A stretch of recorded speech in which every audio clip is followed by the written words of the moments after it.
Vamos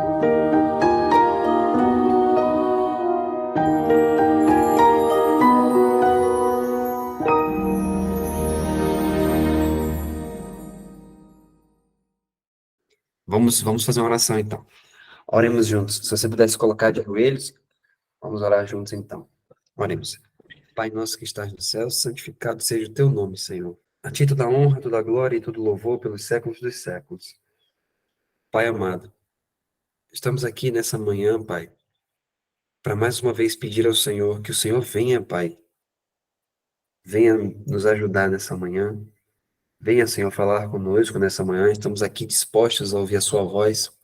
Estamos aqui, Senhor, para verdadeiramente saber, Senhor, ainda mais das coisas espirituais, das coisas celestiais. Queremos ter entendimento e queremos ter, ó Pai, experiência com o Senhor.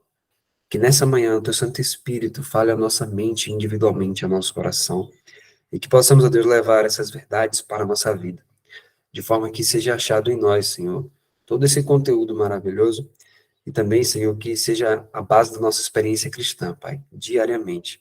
Todas essas bênçãos nós pedimos e te agradecemos. Fica conosco agora, Pai. Perdoa nossas faltas e pecados e nos lave no sangue de Jesus. E que nossa mente seja inundada do Espírito Santo. Pedimos e agradecemos em nome de Jesus. Amém.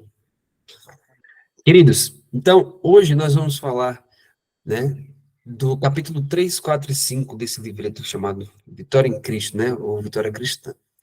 Então, veja só. Nesse capítulo, nesses 3 capítulos agora que nós iremos meditar, ele vai começar falando, o título do capítulo 3 é Ele Morreu por Mim. O capítulo 4 tem o título Ele Me Salva, e o capítulo 5 diz A Justiça Dele é Minha. Então, meus amados, veja só, nesses 3 aqui, eu acredito que é o que nós realmente precisamos compreender em relação a por que nós não vencemos, muitas vezes, os nossos pecados. Nós falamos ontem, né, que nós iremos falar sobre isso hoje também, que vai nos dizer, de fato, assim, por que nós, muitas vezes, continuamos caindo em pecado, né? Por que muitas vezes nós ainda estamos, às vezes, em luta contra o pecado, mas, às vezes, acabamos sendo derrotados por ele. Então, vamos falar sobre isso. Veja só. Na continuação, ele vai falar sobre o pensamento do que Jesus fez por nós em relação à sua morte. Veja só.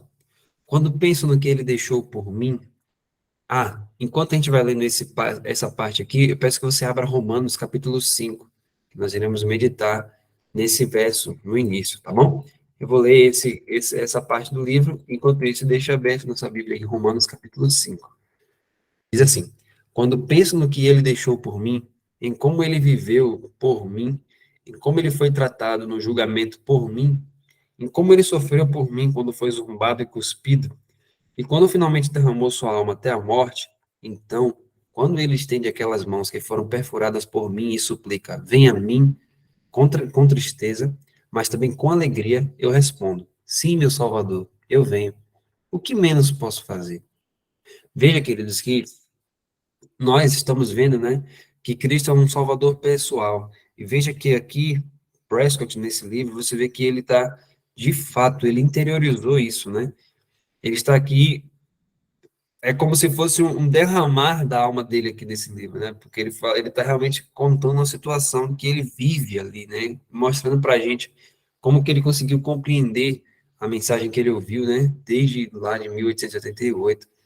E que, de fato, Cristo é para ele ali, né? Assim como para nós individualmente. Então, veja que ele fala assim, né? Quando eu penso no que ele fez por mim, no que ele deixou por mim, no que ele sofreu no julgamento, como ele foi tratado por mim, e aí ele diz, agora ele estende essa mão maravilhosa para mim, como que eu vou, o que é que eu posso dizer? Eu vou dizer, sim, meu Salvador, eu venho.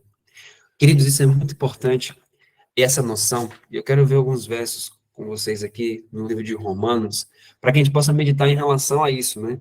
De a gente conseguir imaginar de fato, né, o que é a verdade, que é Cristo ali fazendo todas essas coisas, pensando em cada um de nós individualmente. Mas vamos ver realmente em relação ao pecado, como o pecado nos afeta de forma individual, e aí nós iremos conseguir também projetar isso para as verdades espirituais em relação a Cristo conosco individualmente. Veja só Romanos capítulo 5, Vamos ler aqui do verso 17. Vamos ler Romanos 5, verso 17 e 18. Romanos 5, 17 diz assim, ó, por quê? Se pela ofensa de um só a morte reinou por esse, muito mais os que recebem a abundância da graça e o dom da justiça reinarão em vida por um só, Jesus Cristo. Pois assim como por uma só ofensa veio o juízo sobre todos os homens para condenação, assim também por um só ato de justiça veio a graça sobre todos os homens para a justificação de vida. Porque, como pela desobediência de um só homem, muitos foram feitos pecadores, assim pela obediência de um, muitos serão feitos justos. Então veja só, é aqui que a gente começa a perceber com esses versos como essas verdades nos afetam de forma individual. Veja só, nós sabemos que quando Deus criou Adão e Eva, não existia doença, não existia morte, não existia tristeza, não existia nada disso. Porém, quando Adão pecou, né, quando Eva acabou transgredindo e aí fez com que seu marido transgredisse também, a Bíblia fala que o pecado entrou no mundo. E a Bíblia também diz que o salário do pecado é a morte. Então, não existia doença, não existia nada disso. Agora pare para pensar. Se você vive nesse mundo, se você nasceu como um ser humano, certamente você já, alguma vez nessa vida, teve alguma doença. Ou você pode estar enfrentando alguma doença nesse momento. Veja só, você sabe que essa é uma verdade universal. Você sabe que a doença entrou no mundo inteiro. Mas veja como a doença lhe afeta de forma individual. Você sabe também que a tristeza, ela aflige todo ser humano. A tristeza, muitas vezes, ela está no coração de todas as pessoas que estão ao nosso redor. Mas você já parou para pensar que quando você é afligido pela tristeza, você é afligido de forma individual e completamente verdadeira? Ou seja, quando você está passando por algum tipo de aflição, por alguma doença, por alguma calamidade, veja que aquilo lhe afeta integralmente. Por que isso? Porque essa é uma verdade que entrou no mundo inteiro. Mas apesar de ser do mundo inteiro, quando ela nos afeta individualmente e completamente. Então, por isso que quando a Bíblia fala que pela obediência, pela desobediência de um só homem, muitos foram feitos pecadores, e também quando a Bíblia fala que por uma só ofensa veio o juízo sobre todos os homens para a condenação, a Bíblia está dizendo assim, ó, o ato de Adão ali no Éden, ele afetou toda a descendência humana. E nós vemos isso na pele. Nós lutamos, né, diariamente contra diversas tentações. Nós muitas vezes até mesmo caímos nas tentações. Doença afeta os seres humanos. Quantas vezes nós somos afligidos por essas coisas? Então, isso é uma realidade que nós podemos sentir na prática e na pele todos os dias. Então, quando a Bíblia fala que por causa da desobediência de um só homem, todos nós acabamos sendo afetados, né? Todos nós recebemos o juízo.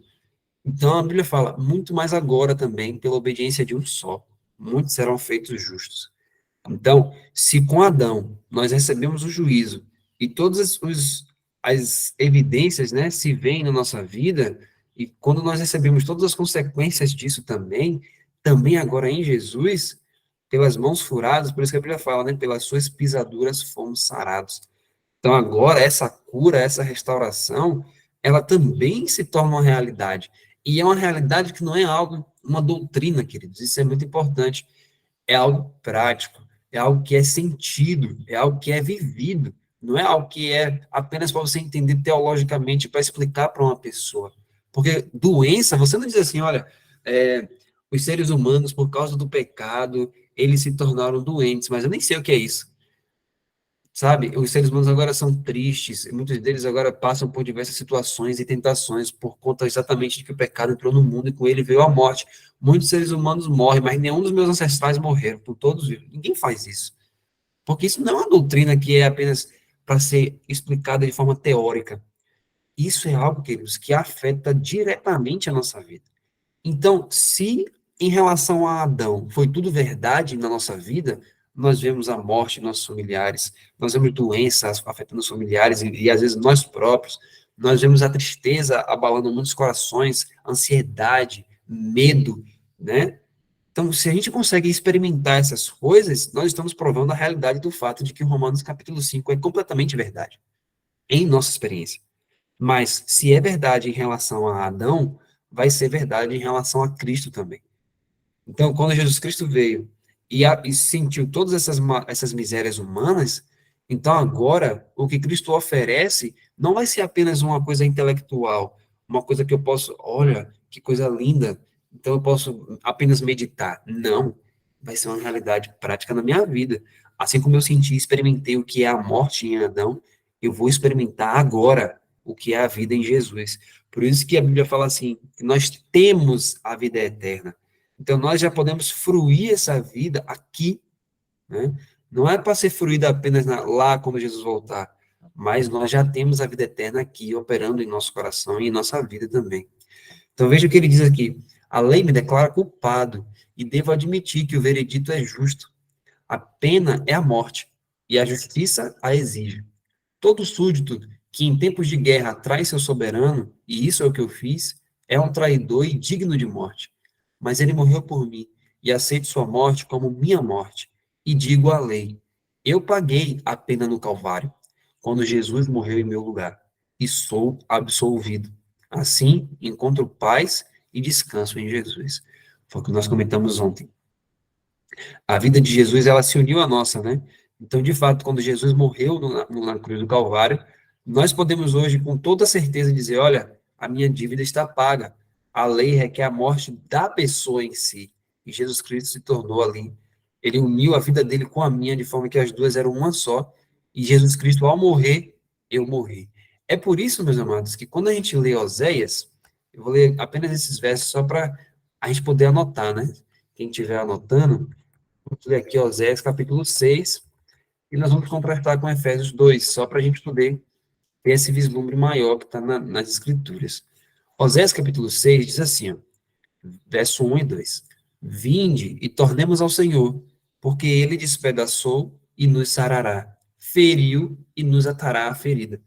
Depois de 2 dias nos dará a vida, ao terceiro dia nos ressuscitará e viveremos diante dele.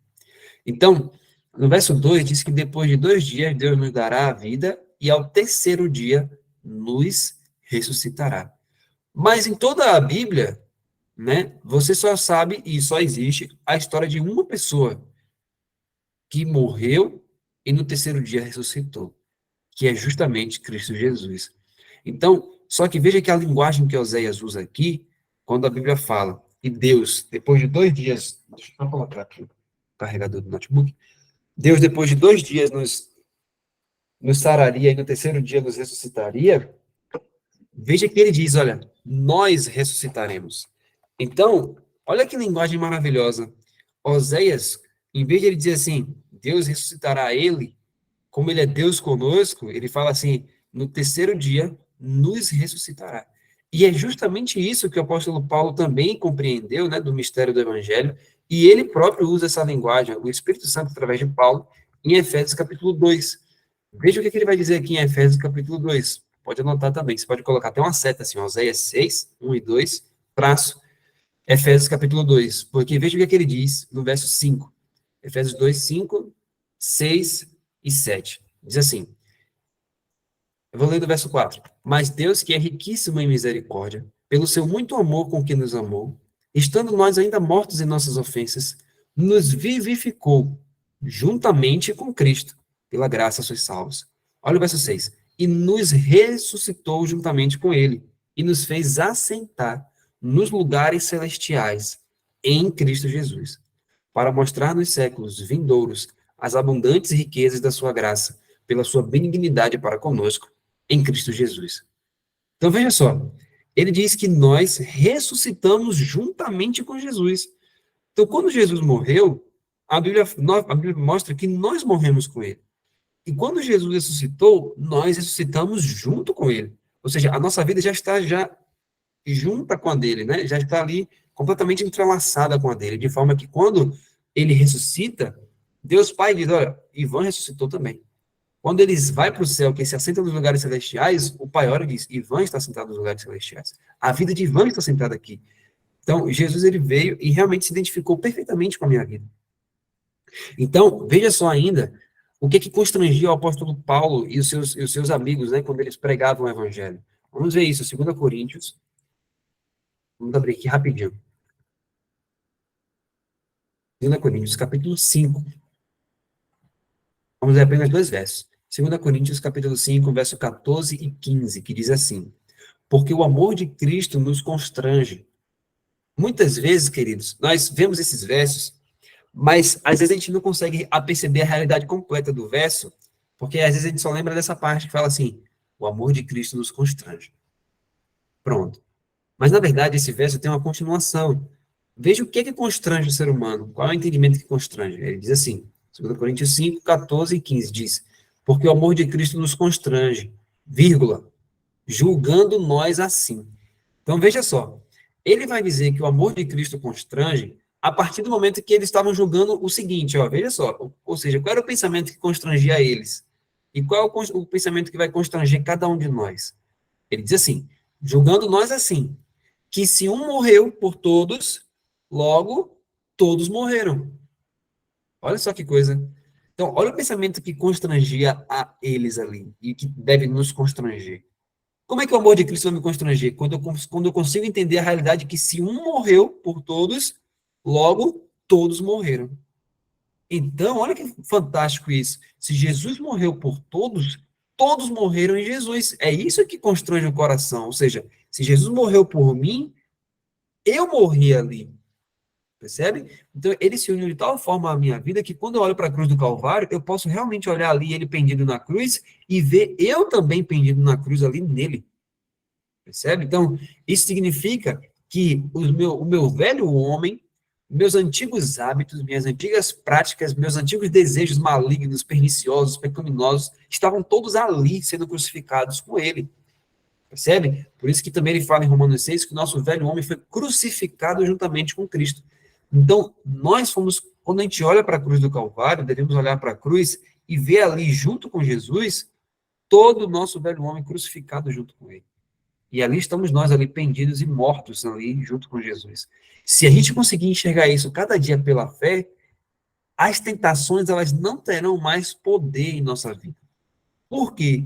Porque nós estamos ali, isso já se torna uma realidade prática. Eu consigo olhar para mim mesmo em Jesus ali e vendo eu mesmo pendido, morto.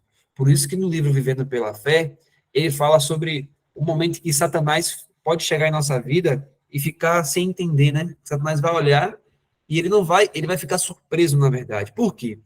Porque Satanás, ele está acostumado a olhar para a vida de muitos cristãos, muitos adventistas do sétimo dia, e ver os adventistas do sétimo dia pregando, muitas vezes, sobre justificação pela fé, ou então sobre vencer o pecado, ou então sobre muitas coisas, né? E ele vê na vida dessas pessoas, muitas vezes, uma vida vacilante. Às vezes a pessoa está pregando sobre aquilo, mas ela mesma tem dúvidas ainda. E ela fica ainda pendendo para cá, pendendo para lá, às vezes ela ouve uma coisa, e aí dá aquela dúvida, será que é isso mesmo, será que não é, e fica pendendo para um lado e para o outro, e isso reflete-se na vida diária dela, ou seja, quando aparece uma situação de tentação, ela sempre está caindo. Então, ele vê uma pessoa que muitas vezes não está firmada. Então, ele vê as incoerências de uma vida cristã ali, naquela pessoa. Só que aí, o que acontece? De repente, essa mensagem chega para essa pessoa de forma cada vez mais, né, cada vez mais clara, e essa pessoa começa a compreender, e ela começa a enxergar realmente que quando Jesus estava pendido na cruz, ela estava pendendo na cruz ali, junto com ele. Quando ele morreu e ressuscitou, na ressurreição dele, eu estava sendo ressuscitado junto com ele.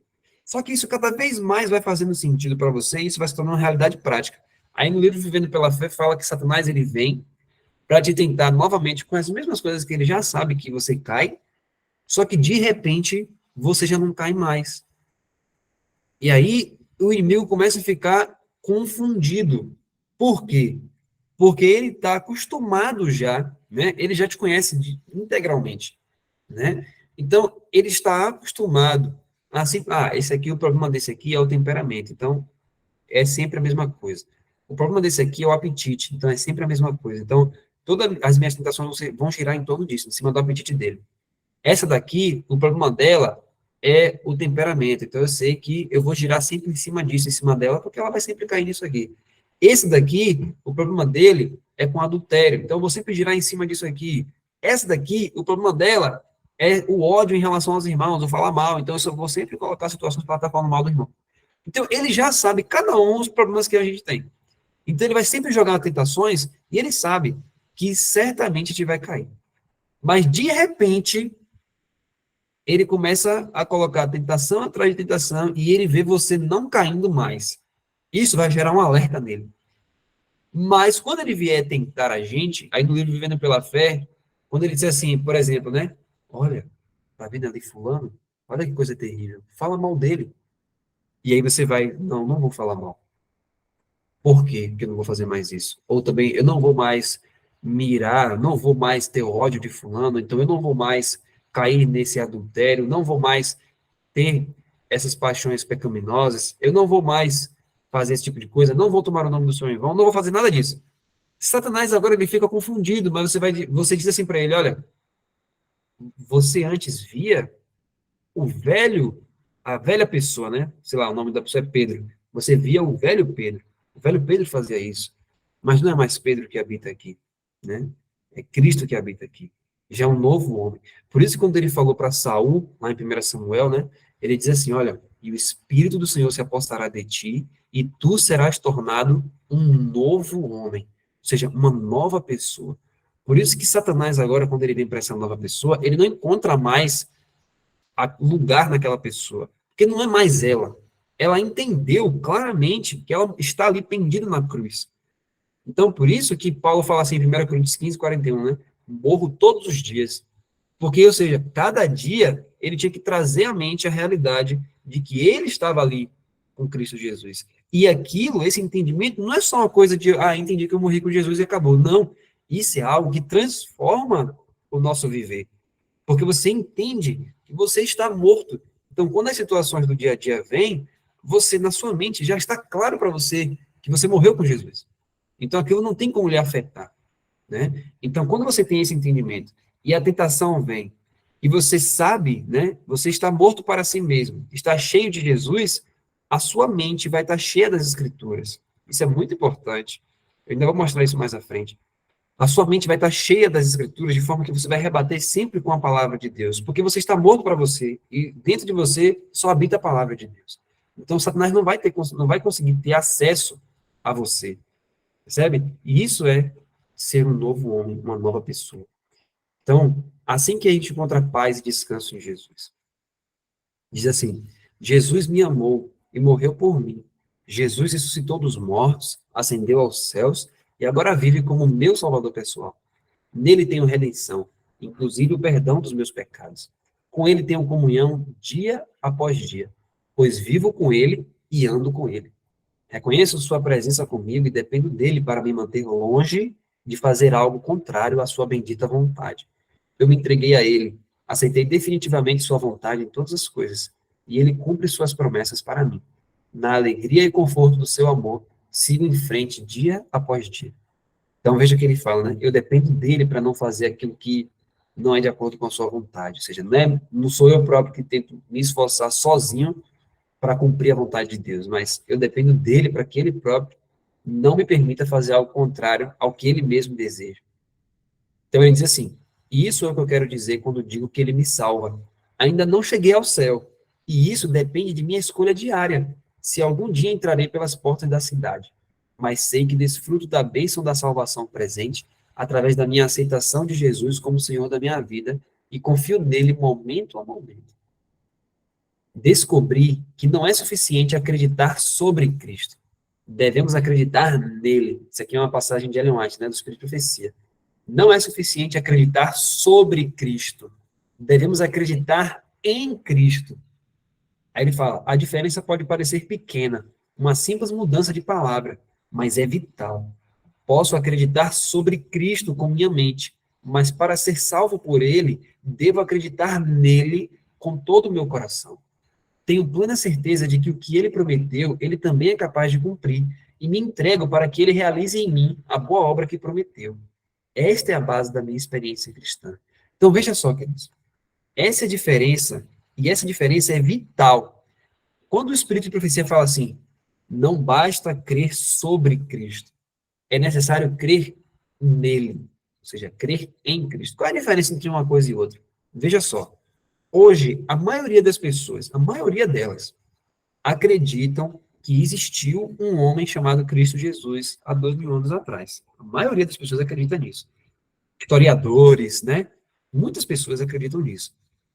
Muitos deles até provam, né? Usam o Santo Sudário, usam evidências que ele esteve lá, a Palestina e tudo, em todos aqueles lugares.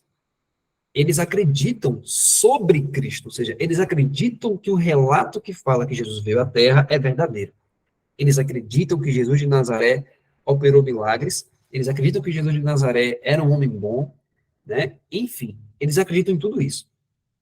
Mas não é isso que salva. Não é esse conhecimento, não é essa fé que salva, porque essa é a fé que os demônios têm também. O demônio acredita que Jesus veio a essa terra, o demônio acredita que, inclusive, Jesus é o Filho de Deus, porque o próprio demônio falou isso quando Jesus estava aqui na terra. Então, o demônio acredita em tudo isso. Então, se a minha experiência for apenas crer nisso, que todos aqueles relatos são verdadeiros, se minha experiência é falar da Bíblia somente como um livro de histórias, olha, aconteceu isso, Davi matou Golias, Jesus veio aqui, salvou pessoas, curou e tal, e eu fico rodando nisso aí, crendo só nas histórias, isso não é a minha verdadeira fé que vai salvar.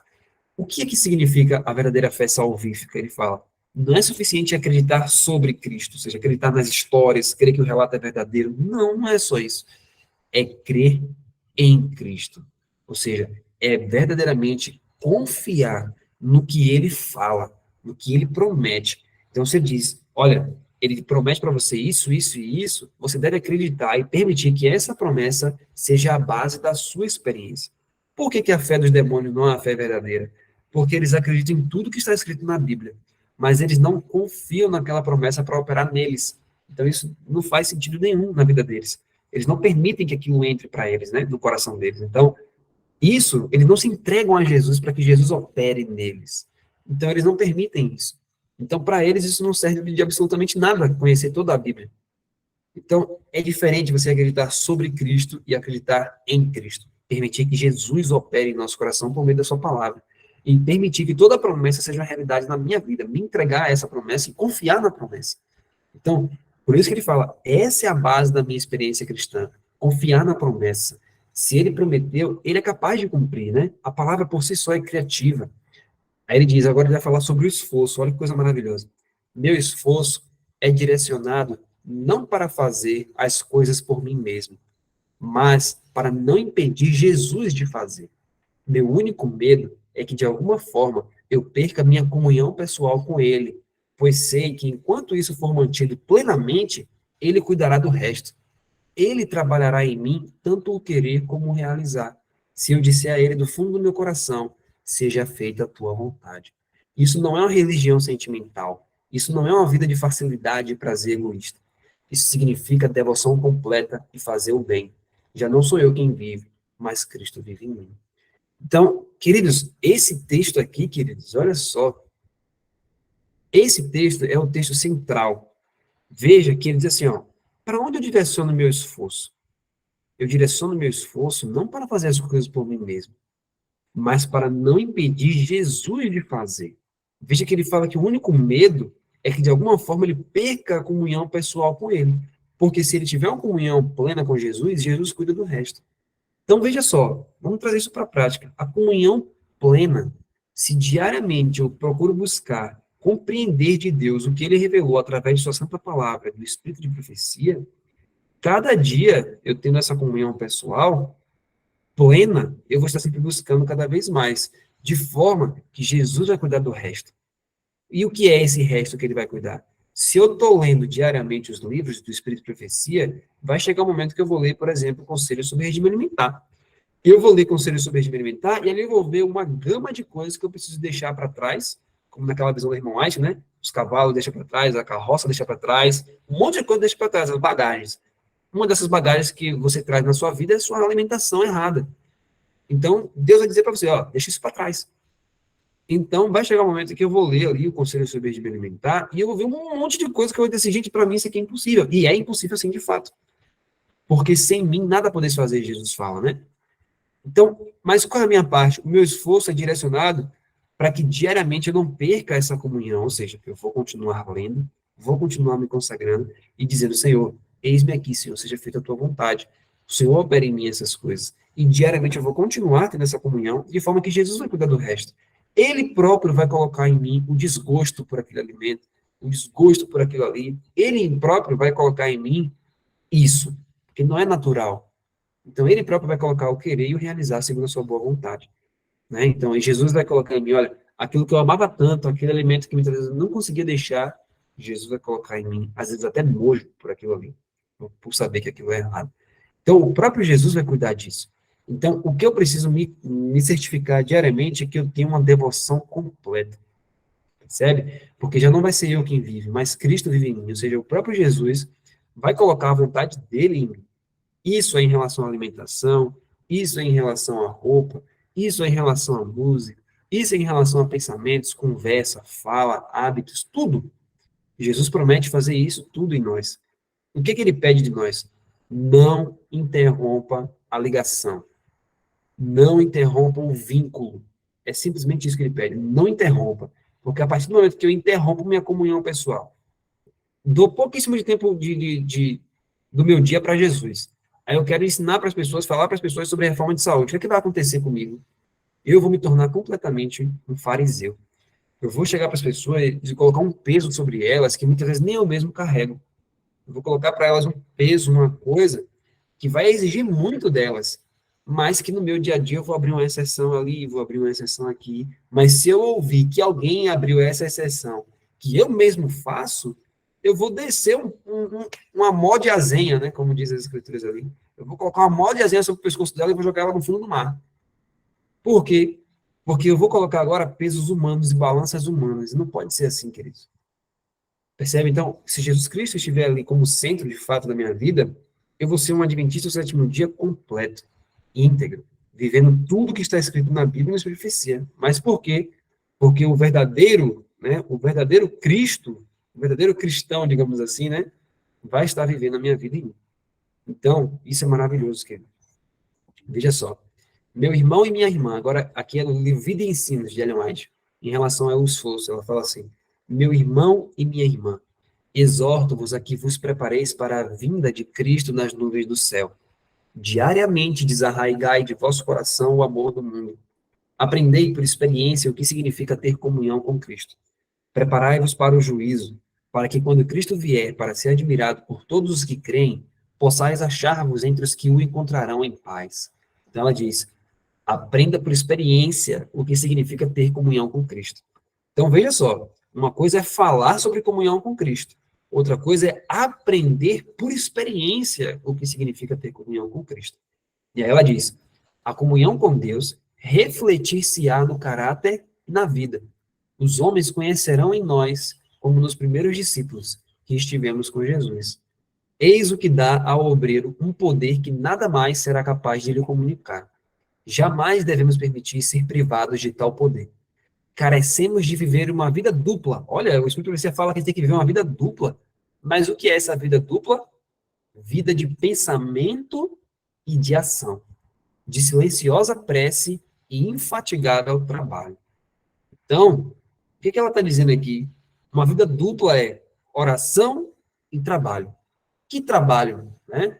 Ela vai dizer aqui também, olha só, oração e esforço. Esforço e oração serão a ocupação de vossa vida. Deveis orar como se a eficiência e o louvor fossem todos atribuíveis a Deus, e labutar como se o dever fosse todo vosso. Então, se agora a gente entende o verdadeiro sentido do esforço, que é para não deixar, não quebrar o elo com Cristo, você entende agora de fato que o trabalho, você tem que trabalhar como se tudo dependesse de você, ou seja, você tem que se esforçar para acordar cedo, pedir a Deus, né? Mas isso vem a questão do esforço. Acordar cedo para ter comunhão, estudar os livros que tem que estudar, e não ficar ali naquela indolência. Ah, eu tenho dificuldade para ler, e nunca ler por conta de pensar que tem dificuldade. Aí que entra a parte do esforço do cristão, para não quebrar esse elo com Cristo. Então, se eu penso na minha mente que eu tenho dificuldade, eu tenho que pedir ao Senhor, Senhor, eu preciso ultrapassar essas dificuldades, porque Davi derrubou um gigante com uma pedra, né? Então, o que é essa dificuldade? Né? Então, olha, Se eu tenho uma dificuldade, vamos ultrapassar isso aí. Percebe? Então, veja o que o Espírito Profecia fala. Labutar como se o dever fosse todo seu. Então, a eficiência vem toda de Deus. Mas você deve labutar como se fosse completamente seu. É a mesma ideia lá do rei Ezequias, lembra? E de outros homens. Oravam, mas eles faziam tudo ali como se tudo dependesse somente dele. Mas a gente sabe que era Deus que estava fazendo ali através dele. A mesma coisa conosco.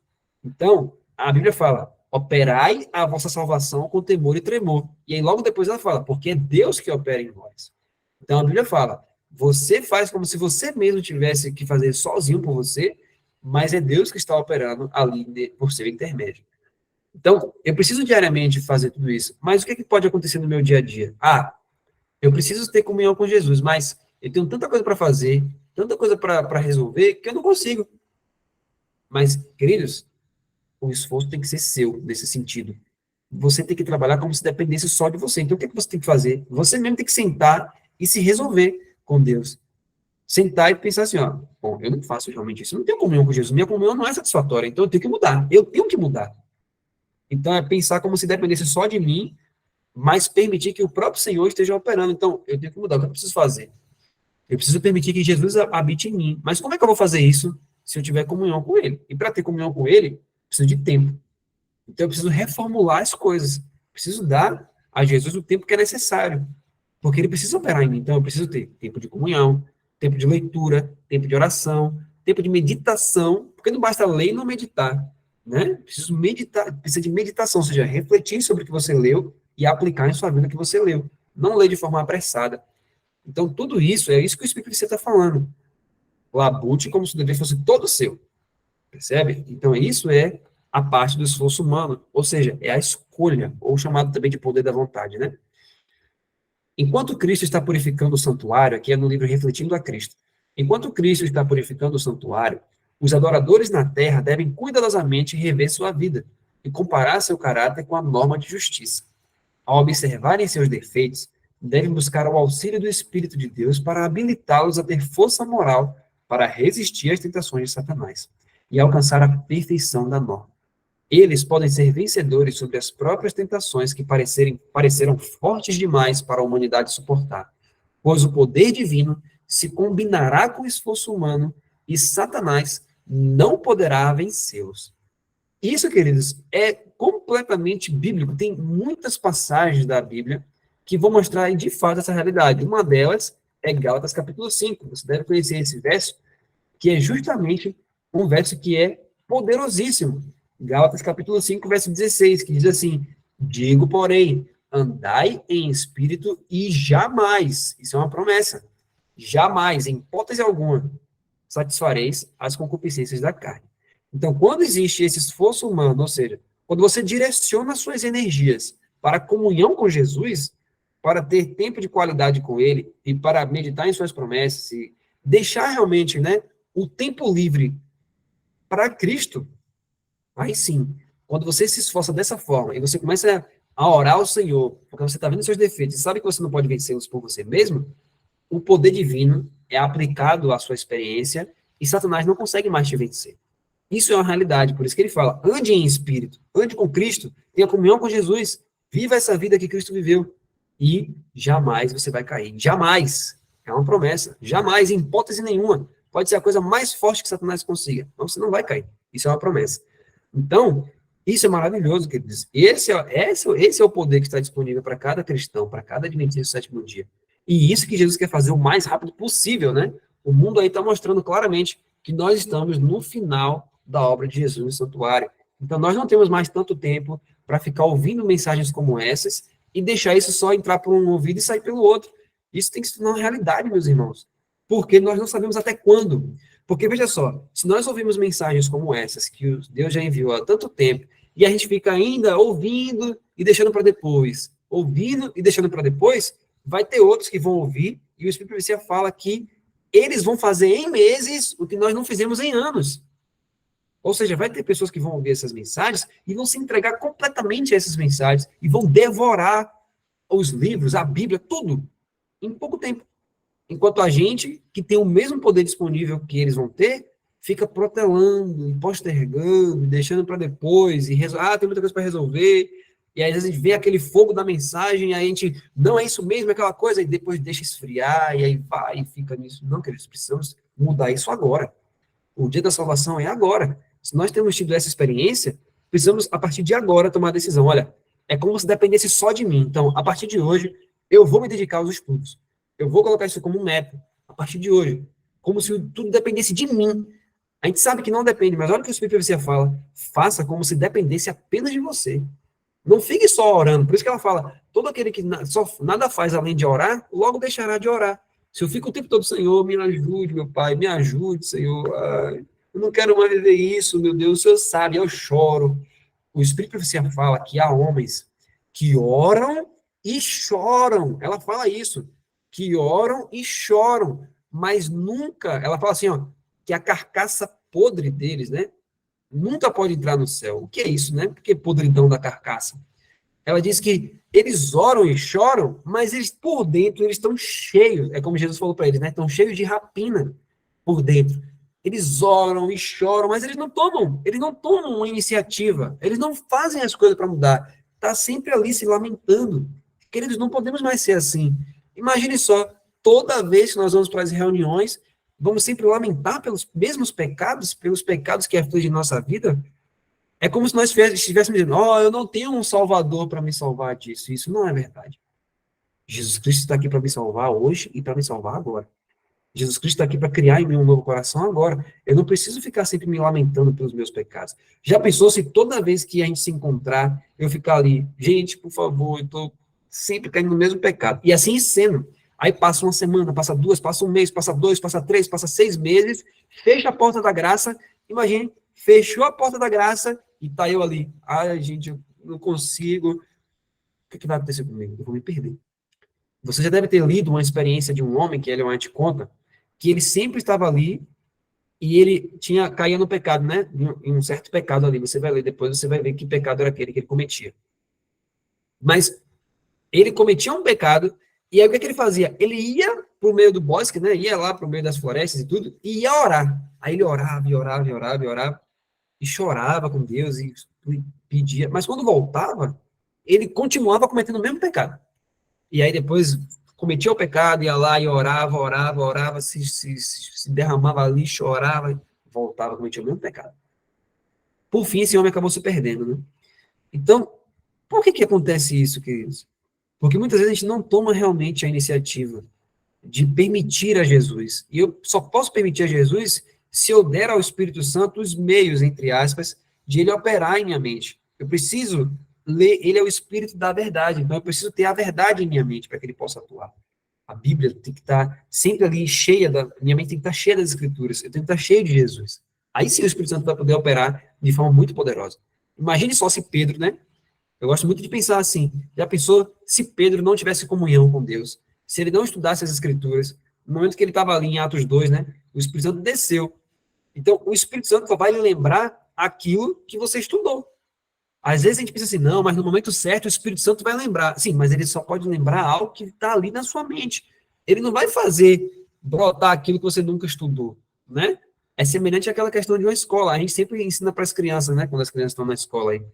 Fala assim, olha, não pode colar, ou seja, não pode, você não estudou, não pode olhar do coleguinha. E a gente quer que o Espírito Santo faça aquilo que nem mesmo a gente faz. O Espírito Santo, na hora, eu não estudei não, mas na hora me lembra lá, me fala, na hora da prova, me diz aí o que é que eu tenho que fazer. Não, ele não vai fazer isso.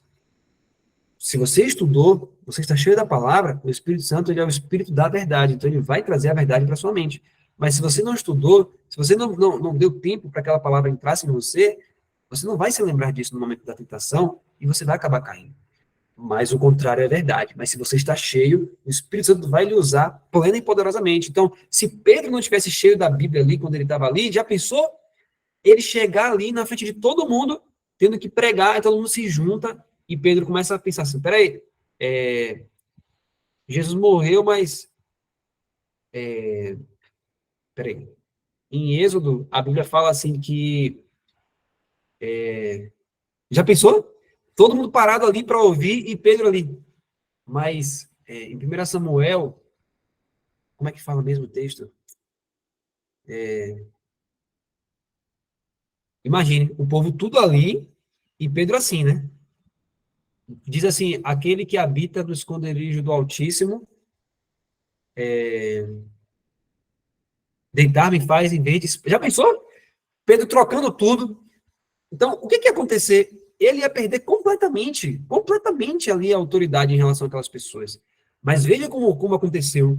Pedro, quando ele estava ali de frente para aquelas pessoas, e o Espírito Santo foi derramado sobre todos eles, como ele já era cheio das Escrituras, o Espírito Santo fez brotar na mente de Pedro as passagens. Então ele começou a falar, voz que tal e tal, tal, tal, tal. Ele começou a falar um monte de verso.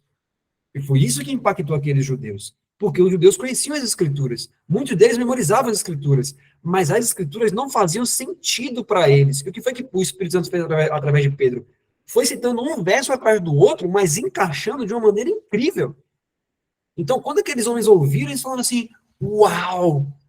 Percebe? Então, eram coisas que eles já ouviam nas sinagogas, mas eles nunca entenderam daquela maneira. Então, veja que Pedro usou vários salmos, ele usou o Salmo 16:10, ele usou vários salmos ali, e mostrando todos aqueles salmos em Cristo. E quando os judeus ouviram, só teve uma reação, não teve outra. Qual foi a reação? Eles quiseram se entregar a Jesus. Eles falaram, não, o que eu preciso fazer para ser salvo? Eu quero me entregar a esse Jesus. Por quê? Porque o Espírito Santo, na mente de Pedro, formulou direitinho tudo que ele estudou. O Espírito Santo fez assim, ó, agora chegou a hora. Então, ó, um verso atrás do outro. Só que não era uma coisa teórica. Eles olhavam para Pedro e viam que era um homem cheio das Escrituras, cheio do Espírito Santo. E aí sim, quando eles ouviram tudo aquilo, eles falaram, realmente, é isso aí. Queridos, essa é a experiência nossa. Então, percebe? Se nós não tivermos uma experiência com Deus, a gente vai estar sempre ali capengando nas escrituras. Eu vou tentar falar da Bíblia, mas não lembro o que está na Bíblia. Então, como é que eu vou citar na hora da tentação? Se eu não tiver cheio das escrituras? Às vezes, vou falar um verso, mas não consigo me lembrar, ou então não consigo mesmo nem lembrar da história que está escrito ali. Então, eu preciso hoje, pela graça de Deus, aceitar que Deus tem poder para mim, que Jesus morreu por mim, e que não há nada, nada, nada, nada que seja mais poderoso do que o sangue de Jesus e que a palavra de Jesus. Então, se a Bíblia está dizendo que o Espírito Santo é o Espírito da verdade e ele me lembrará de todas as coisas, significa que ele pode fazer isso hoje. Eu não preciso esperar o tempo de angústia para ele me lembrar das coisas. No meu dia a dia, o Espírito Santo pode me lembrar das Escrituras para vencer o pecado, assim como Jesus. Satanás aparecia e Jesus falava, está escrito. Ele usava a Bíblia para se defender. Ele usava a Bíblia para não pecar. Salmo 119, escondi a tua palavra em meu coração para não pecar contra ti. O Espírito Santo pode fazer isso em mim hoje, mas para que ele faça isso, eu devo ter esse tempo pessoal com Deus. Eu devo ter essa comunhão. E é assim que eu alcanço a plena, completa vitória sobre todo o inferno, né? Sobre todas as legiões do mal. Então, Ellen White fala assim também no livro Refletindo a Cristo. Todo o céu está observando com interesse e pronto a fazer o que Deus indicar, a fim de ajudar os homens e mulheres caídos a se tornarem aquilo que Deus deseja que se tornem. Deus atuará por seus filhos, mas não sem a sua cooperação. Eles precisam ter uma energia inabalável e um constante desejo de se tornar tudo o que lhes for possível ser. Olha a cooperação. Energia inabalável e um constante desejo de se tornar tudo o que lhes for possível ser. Incansável, queridos. Ser incansável. Às vezes pode acontecer de você estar ali lendo um livro e bate aquele desânimo. Energia incansável. Está dando desânimo? Está sem vontade de ler? Lê sem vontade. Está sem vontade de orar? Ora sem vontade. Isso é energia inabalável. Continua estudando as escrituras e vendo o ideal que Deus tem para você e continue tendo desejo de chegar àquele ideal, porque você vai chegar. Percebe? Porque isso não é uma dúvida, não é uma incerteza, é uma certeza. Jesus já disse, eu já venci o mundo e você já venceu nele. Então, diariamente, o que você está fazendo é receber essa vitória. Vai ter percalço no caminho? Vai. Satanás vai fazer de tudo para ele desanimar. Mas olha, se você tiver uma energia inabalável, olha só, o céu inteiro está observando isso. E Deus vai dar ordens a seu respeito para guardar você em todos os caminhos dele. Isso é uma promessa clara, queridos. Então ela fala assim agora, no finalzinho ele fala assim, no livro, novamente agora no livro Vitória em Cristo. Jesus, o Filho de Deus, que se tornou Filho do homem, concede sua justiça a mim como um dom totalmente gratuito. Enquanto medito sobre isso, não sei como expressar de maneira adequada os pensamentos que inundam minha mente. Sem falhas, sem defeitos, sua justiça é perfeita. Ele é o único homem do qual isso pode ser dito. E ele teceu essa bela vestimenta de justiça para me cobrir com ela. Esta é a veste de casamento que o rei fornece para cada convidado. Quando assim vestido, posso entrar com ele na festa de casamento, ou seja, nas bodas, né? A verdadeira experiência de uma fé bíblica abrange todo esse terreno. Por meio desse tipo de crença que leva a Deus em sua palavra e age em conformidade, entro na plena posse da justiça que vem de Deus pela fé. Como Deus faz a sua parte, não posso explicar. Como posso fazer a minha parte, eu sei, e você também sabe. Hoje, se ouvirdes a sua voz, não endureçais os vossos corações. É justamente isso. Essa é a nossa parte. Não endurecer o coração. Abrir o coração para a palavra de Deus. E Deus vai operar o seu querer através de nós. Então, infatigável esforço, energia inabalável. Para quê? Para abrir o coração e não endurecer o coração. Porque todas as reformas Cristo vai fazer em nós. Tudo que é necessário, e lembra que Jesus diz? Deveis fazer essas coisas sem omitir aquelas. Jesus vai operar tudo que é necessário para ser um cristão pleno, íntegro, completo, perfeito. Jesus vai fazer. Agora, a nossa parte é estar em contato com Ele para permitir que Ele faça. Então, queridos, eu vou ler mais uma vez essa parte aqui e vou finalizar. Ele fala assim, ó, a verdadeira experiência de uma fé bíblica abrange todo esse terreno. Por meio desse tipo de crença que leva a Deus em sua palavra, na verdade seria toma Deus, né? Toma Deus em sua palavra e age em conformidade, entro na plena posse da justiça que vem de Deus pela fé. É isso, meus amados, que se você for ler no livro Anunciando o Alto com Amor, acredito que é na página 10, ele vai contar uma história de uma mulher, e eu quero finalizar hoje nosso encontro com essa história. Ali no livro Anunciando o Alto com Amor, ele conta a história de uma mulher que era já adventista, né? E quando começou a Conferência Geral, a Conferência de Minneapolis, em 1888, essa mulher, ela não estava na conferência, mas os pais dela estavam. E essa mulher estava passando por uma questão mental, né? Que ela falava assim, mas quando eu olho para a igreja e eu olho para mim mesmo, eu não vejo como Jesus pode voltar em pouco tempo. Quando os pais dela voltaram e contaram para ela o que eles ouviram em Minneapolis, ela se alegrou muito. Ela falou assim, uau, agora eu consigo perceber que Jesus Cristo pode voltar em breve. Porque a partir do momento que é Ele quem fornece as vestes de justiça, as vestes das bodas, e a sua justiça é uma justiça eterna, então é Ele mesmo que nos prepara para o casamento, para as bodas.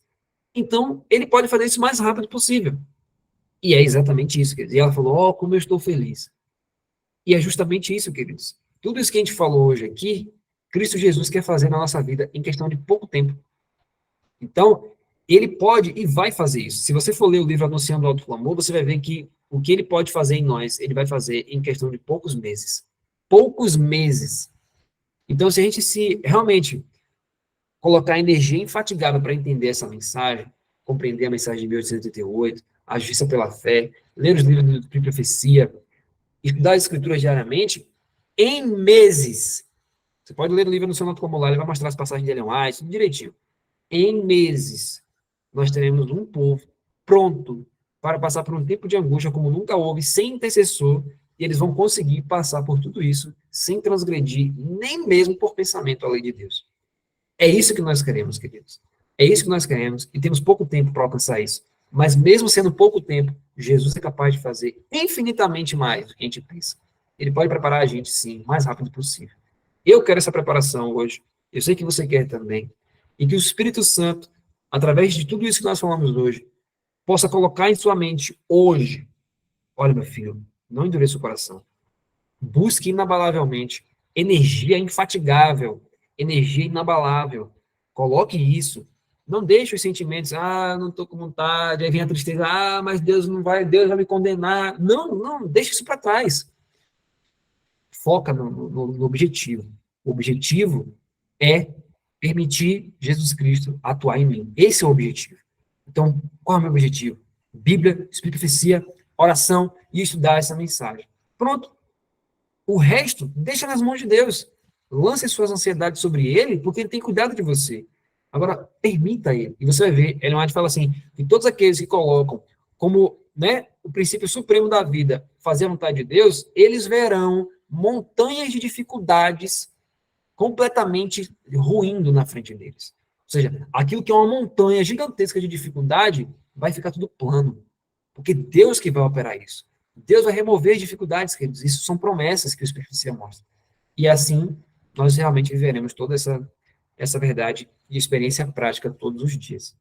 Então, que isso seja uma realidade na minha vida hoje, seja uma realidade na sua vida hoje, que possamos fruir essas bênçãos diariamente, né? Para que, se porventura fechar a porta da graça no dia que a gente não esperar, o que a gente vai viver no tempo de angústia seja simplesmente um desdobrar daquilo que a gente já vive no tempo da graça também. Que assim seja em nossa vida, em nome de Jesus. Vamos finalizar, então, com uma oração, e aí a gente Irmão, passa Deus para seja os louvado. comentários. Oi? Amém, meu irmão. Amém. Louvado Deus seja Deus. seja louvado.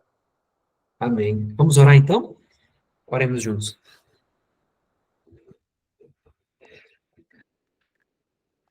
Querido Pai que está nos céus, a ti toda a honra, toda a glória e todo o louvor, Senhor. Obrigado, meu Pai, por tão grande bênção, Senhor. Que coisa maravilhosa, Pai, saber dessas verdades. Que coisa maravilhosa saber que temos um Salvador todo-poderoso, pronto, disposto e capaz de nos ajudar em todo tempo de necessidade. Obrigado, Senhor, porque o Senhor já lutou nossas batalhas, chorou as nossas tristezas e tem chorado junto conosco e está completamente, Senhor, desejoso de cada dia nos dar a vitória completa sobre todos os nossos pecados. Pedimos ao Senhor nessa manhã que teu santo e bom Espírito inspire nossos corações a buscar mais, Senhor, a desejar mais andar em espírito para que não venhamos a satisfazer nenhuma das concupiscências da carne. Cria em nós, ó Deus, agora mesmo, um coração puro e renova dentro de nós um espírito reto. Pai amado, em nome de Jesus, derrama sobre nós a promessa do Espírito Santo.